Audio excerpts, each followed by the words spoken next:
Հանցանքից ու թառը կերակրից հետո Աստված ասաց Ադամին. «Քանի որ անսացիր քո կնոջ ձայնին և կերար այն ծառի պտղից, որից միայն քեզ պատվիրեցի չուտել, բայց կերար դրանից, թող անիծյալ լինի երկիրը քո արածի պատճառով։ Տանջանքով հայթաթեյս քո սնունդը քո կյանքի բոլոր օրերին։ Փուշ ու տատաստ թողաճեցնի քեզ համար երկիրը և դու դաշտային բույսով սնվես։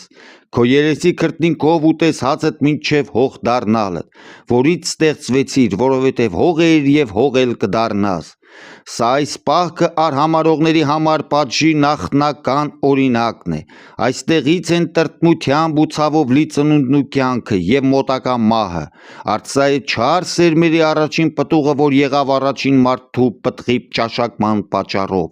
Այսպես էլ այսօր մեզ է քարոզվում պահքի այն հրամանով, որ պետք է ուտել այն ամեն կերակուրներից, որոնք պահքի ուտելիքներ են, և այլ ուտելիքներ չուտել։